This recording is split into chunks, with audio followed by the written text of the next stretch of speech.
आज हम लोग विज्ञान में एक प्रयोग करके देखेंगे कि जो प्रकाश होता है कितने रंगों से मिलकर बना होता है, पता है? नहीं पता होता है।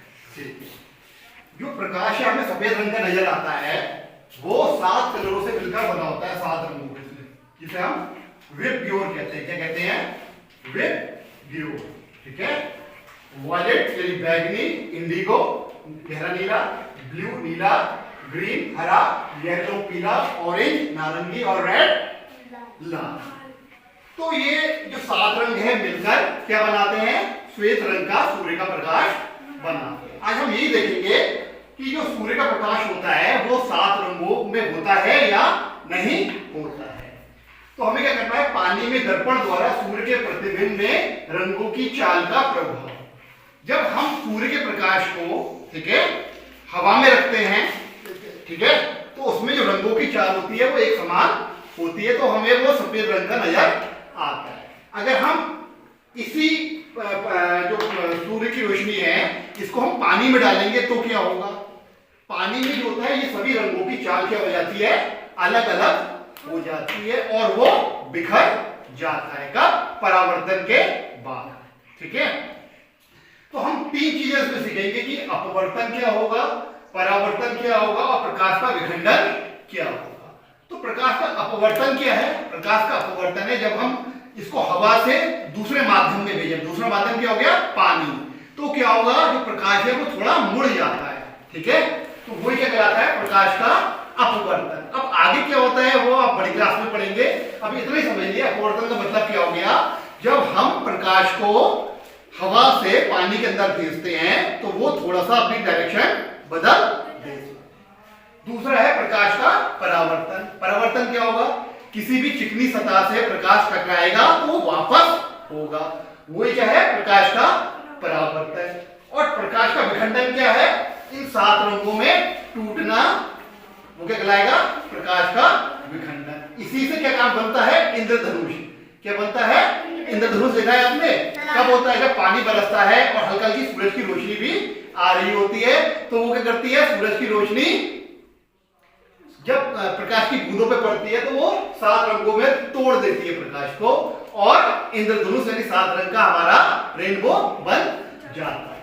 तो हम एक प्रयोग कर रहे हैं। हमने क्या लिया है? एक समतल दर्पण लिया है, थोड़ा पानी लिया है और उससे हम देखेंगे कि प्रकाश परावर्तित होकर क्या रिजल्ट देता है।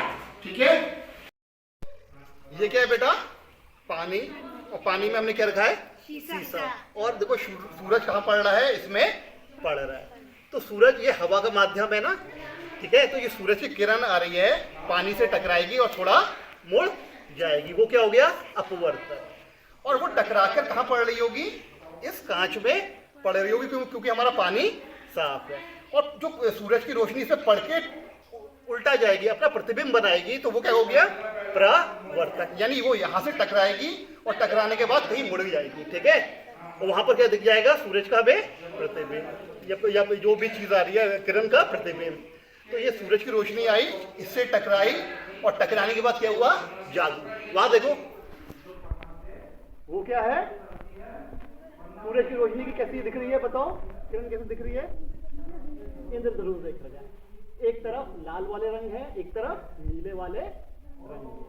तो प्रकाश का जो विखंडन हुआ ये क्या कहलाता है? प्रकाश का विखंडन। रेनबो में विखंडन और अच्छा नजर आता है।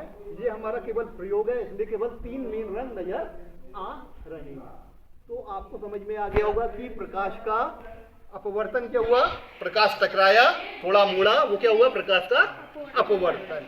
और टकराने के बाद जहां अंदर चिकनी सतह थी उससे परावर्तित हुआ, वो हो गया प्रकाश का परावर्तन। वहां उसका चित्र बना है। ठीक है, और रंग कैसा? जो सूरज की रोशनी थी सफेद थी, लेकिन चित्र कैसा बन रहा है? रंग बिरंगा बन रहा है। तो ये क्या है? प्रकाश का विखंडन। हमने बाहर देखा कि प्रकाश रंगों में टूट गया। तो वो क्यों टूटा? क्योंकि मैंने आपको बताया था कि रंगों की चाल पानी के अंदर अलग अलग होती है। सबसे तेज कौन सा रंग होता है? लाल। और सबसे धीमा रंग कौन सा होता है? बैंगनी। तो तो ये चीज आपको पता होनी चाहिए। सबसे तेज रंग, ये जिसकी चाल सबसे अधिक होती है वो क्या होता है? लाल। और सबसे कम किसकी होती है चाल पानी में? बैगनी। इसलिए जब वो टकराकर परावर्तित हो रहे हैं तो आपने देखा होगा बैगनी एक तरफ अपना चित्र बना रहा है और लाल एक तरफ अपना चित्र बना रहा है। तो इससे सिद्ध होता है कि हमारा श्वेत प्रकाश 7 रंगों से मिलकर बना है। Thank you.